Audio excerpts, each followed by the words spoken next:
नमस्कार, मैं हूं पवन त्यागी। लोकसभा चुनाव के एग्जिट पोल में यह साफ हो गया है कि मोदी का जादू पूरे देश में सर चढ़कर बोल रहा है। मोदी जी के नाम पर जिस तरह से पूरे देश में लोगों ने बढ़ चढ़कर वोट दी है, वो बता रहा है कि मोदी एक जननायक के रूप में भारत में एक राजनीति में अवतार रूप में आए हैं। मैं ऐसा इसलिए कह रहा हूं, ऐसी दीवानगी अब से पहले इंदिरा गांधी के लिए देखी जाती थी।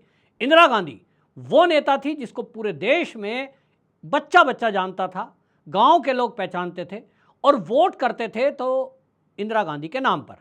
उसके बाद जो गैप हुआ है, उस गैप में आज हमें दिख रहा है कि मोदी जी एक इसी तरह के जननायक के रूप में देश के अंदर स्थापित हुए हैं, जिनके नाम पर छोटे से लेकर बड़े तक सब मोदी के नाम पर वोट कर रहे हैं। मोदी का जादू आप देखिए कि नॉर्थ ईस्ट में जहां भारतीय जनता पार्टी का कोई नाम लेवा नहीं था, आज वहां अरुणाचल प्रदेश के जो आंकड़े आए हैं वो वहां सरकार बनने जा रही है, लेकिन वो भी ऐतिहासिक जीत के साथ।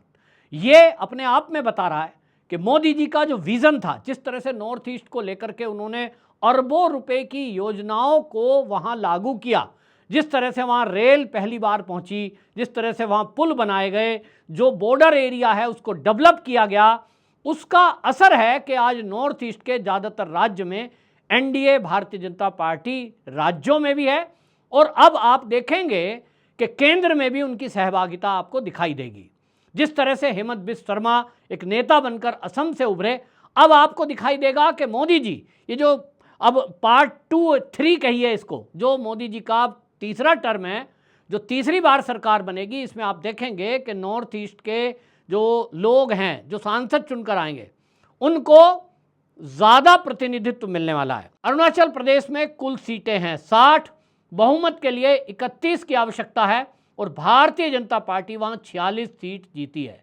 ये बता रहा है कि बहुमत से कितनी ज़्यादा सीटें हैं। और 2019 की बात करें तो 41 सीटें भारतीय जनता पार्टी ने जीती थी, उसमें 5 और बढ़ोतरी हो गई। और वहाँ आपको एक और बात बता दूं कि 10 सीटें ऐसी हैं जहां कोई विरोधी नहीं था, निर्विरोध भारतीय जनता पार्टी ने जीती। ये बता रहा है कि भारतीय जनता पार्टी का ग्राफ किस तरह से नॉर्थ ईस्ट में बढ़ रहा है। वहां जो एनपीपी है उसको 5 सीट और एनसीपी को 3 सीट और कांग्रेस का तो सुपड़ा साफ जैसा हो गया, मात्र 1 सीट पर कांग्रेस वहां सिमटी है। जो अभी राहुल गांधी यात्राएं निकाल रहे थे नॉर्थ ईस्ट में, आपने देखा कि मणिपुर की हिंसा को किस तरह से मुद्दा बनाने की कोशिश हुई, मुद्दा बनाया भी गया और इंटरनेशनल लेवल पर बनाया गया। लेकिन लोगों को समझ में आ रहा है कि जो मणिपुर का जो किस्सा है, मणिपुर की जो समस्या है, वो मोदी की 2014 के बाद की देन नहीं है। उसके लिए पहले की सरकारें यानी कांग्रेस सरकारें जिम्मेदार हैं, जिन्होंने इस तरह की नीतियां बनाई, घुसपैठ को बढ़ावा दिया, खुलेआम दे दिए, जिसके कारण वहां जो कुकी, मैतेई, नागा ये जो झगड़ा है ये बढ़ता रहा और उसको बढ़ने दिया गया।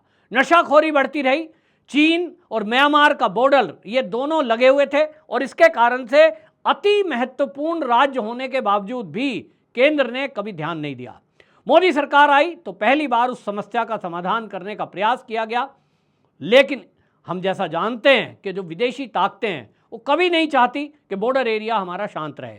बॉर्डर एरिया में शांति रहेगी तो मजबूती रहेगी और यही वो नहीं चाहते। इसीलिए नॉर्थ ईस्ट के प्रदेशों में चीन ने काफ़ी पैठ करने की कोशिश की, भारत के राजनीतिक दल उनकी हेल्प करते थे और इसके कारण अस्थिरता पैदा करते थे। लेकिन अब भारतीय जनता पार्टी जिस तरह से नॉर्थ ईस्ट में पैर जमा रही है, निश्चित समझ लीजिए कि अगला जो ये 5 साल होगा, जितनी भी समस्या नॉर्थ ईस्ट में आपको दिखाई दे रही है, चाहे वो नागालैंड की समस्या हो, चाहे वो असम के कुछ एरिया में समस्या हो, फिर चाहे वो मणिपुर की समस्या हो, अब आप देखेंगे कि उन समस्याओं पे सॉलिड रूप से काम किया जाएगा, सख्त एक्शन लिए जाएंगे।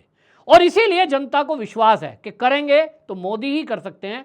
कांग्रेस को तो 65 साल देखा, उन्होंने केवल वोट बैंक पॉलिटिक्स की, नॉर्थ ईस्ट वालों से वोट ली और नॉर्थ ईस्ट को भूल गए। ऐसा समझ लिया गया जैसे नॉर्थ ईस्ट तो अछूत है हमारे लिए।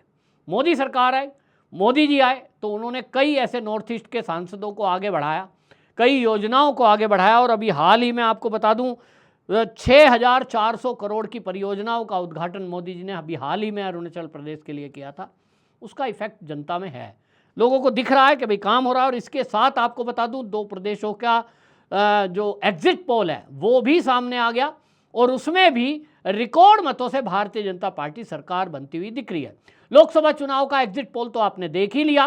कुछ एग्जिट पोल में भारतीय जनता पार्टी को 401, 402 यानी 400 पार दिखाया जा रहा है, ज़्यादातर में 350 दिखाया जा रहा है। एनडीए को मेरा भी अपना आकलन था कि 350 सीटें मिलेंगी।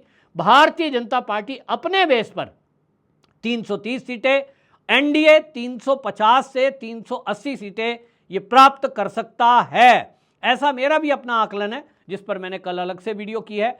मैक्सिमम 390 सीटें बाकी दलों की मिलाकर के आती हुई दिखाई दी हैं, लेकिन 350 minimum NDA Bharatiya Janata party अपनी सीट ला सकता है, ऐसा मेरा शुरू से आकलन रहा है।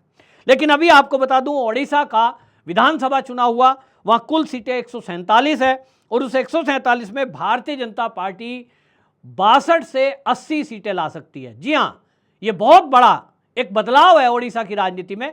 सबको समझ में आ गया कि विकास अगर करना है तो भारतीय जनता पार्टी कर सकती है। मोदी जी का नाम, मोदी जी का काम लोगों को दिख रहा है और इसके कारण से ये जो एग्जिट पोल है, अब आप सोचिए अगर ये धरातल पर उतरता है तो निश्चित रूप से भारी बहुमत के साथ भारतीय जनता पार्टी की सरकार ओडिशा में भी बनने जा रही है। इसका अनुमान पहले से था। भारतीय जनता पार्टी को 62 से 80, कांग्रेस को मात्र 5 से 8। ये देख लीजिए, नॉर्थ ईस्ट में केवल 1 सीट हुई अरुणाचल में और ओडिशा में हालत ये है। और ये कह रहे हैं, दावा इनका देखिए कि हम तो 295 ला रहे हैं, ईवीएम हैक हो रही है। इसी तरह आप बताऊं, आंध्र प्रदेश की अगर मैं बात करूं, आंध्र प्रदेश में 175 सीटें हैं। भारतीय जनता पार्टी को वहां 4 से 6 सीट मिल रही है। खाता खुल रहा है आंध्र प्रदेश में। जब कोई कह रहा था कि बीजेपी का कोई आधार नहीं है, वोट प्रतिशत केवल बढ़ रहा है, ना, वहां अनुमान जताया जा रहा है कि 4 से 6 सीट भारतीय जनता पार्टी की आ सकती है। लेकिन टीडीपी के साथ मिलकर के भारतीय जनता पार्टी सरकार बनाएगी, जिसकी सीटें हैं 78 से 96। 78 से 96 सीटें हैं। ये समझौता पहले ही हो चुका है और इसीलिए उम्मीद लगाई जा रही है जेएसपी को 16 से 18, वाईएसआर कांग्रेस को 55 से 77 सीटें। तो ये जो आंकड़े हैं ये बता रहे हैं कि भाई आंध्र प्रदेश में भी भारतीय जनता पार्टी गठबंधन सरकार बनाने जा रहा है। ओडिशा में भी अपने बेस पर भारतीय जनता पार्टी सरकार बनाने जा रही है और अरुणाचल प्रदेश में जैसे मैंने बताया वहाँ भारी बहुमत के साथ अपनी सरकार बना रही है।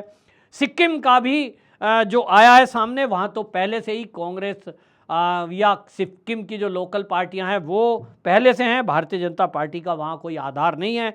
तो सिक्किम में 32 सीटें हैं, जिसमें सिक्किम क्रांति मोर्चा उसने 31 सीटों पर जीत हासिल की है और इसलिए सिक्किम में तो जो एसकेएम है, सिक्किम क्रांति मोर्चा, इसकी सरकार बनेगी। लेकिन निश्चित रूप से ये भी केंद्र के साथ मिलकर चलेंगे और देश हित में फैसले होंगे। और ये तीसरा टर्म जो मोदी जी का है, इसमें जो समस्या देश की सुरक्षा से जुड़ी हुई हैं उसको प्राथमिकता दी जाएगी। जैसा कि मोदी जी ने 100 दिन का पहला प्लान बनाया है, अधिकारियों को पहले ही आदेश दे दिए गए थे, उसमें प्राथमिकता में, मैं आपको पहले भी बता चुका हूं, फिर से बता रहा हूं, मोदी जी की प्राथमिकता देश की रक्षा और सुरक्षा को लेकर है और इसी पर पहले 200 दिन में कड़े निर्णय लिए जाने हैं। देश की रक्षा की जानी है, क्योंकि सूत्रों से यह भी खबर लग रही है कि चीन अगले कुछ दिनों में हरकत कर सकता है बॉर्डर एरिया में और इसलिए मोदी जी की शपथ ग्रहण के बाद तत्काल अगर कैबिनेट की पहली बैठक होगी, उसमें नॉर्थ ईस्ट को लेकर बड़े फैसले होने वाले हैं और कश्मीर और लद्दाख को लेकर बड़े फैसले होने वाले हैं, पंजाब को लेकर कड़े फैसले होने वाले हैं, क्योंकि देश की सुरक्षा से कोई भी समझौता मोदी जी नहीं करते हैं, भारतीय जनता पार्टी नहीं करती है। तो ये जो जीत है ये देश की रक्षा के हित में है और इसीलिए देश की जनता को भी समझ में आया कि कांग्रेस को 65 साल नॉर्थ ईस्ट में लोगों ने जिताया, उसका गठबंधन जीता, लेकिन उन लोगों ने कभी भी बॉर्डर एरिया पर ध्यान नहीं दिया और वहाँ समस्या बढ़ती गई। समस्या इतनी विकट हो गई कि आज मणिपुर की हिंसा की जो बात की जा रही है, उनके पास अत्याधुनिक हथियार हैं, क्योंकि म्यांमार से घुसपैठ लगातार आ रही है और नशे की खेप वहाँ से लगातार इंटरनेशनल लेवल पर जारी है। तो ये एक बहुत बड़ी एक षड्यंत्र था, उसका भी पटाक्षेप अब मोदी पॉइंट 3 में आप देखेंगे। आपकी क्या राय है, कमेंट बॉक्स में जरूर बताएं। वंदे मातरम।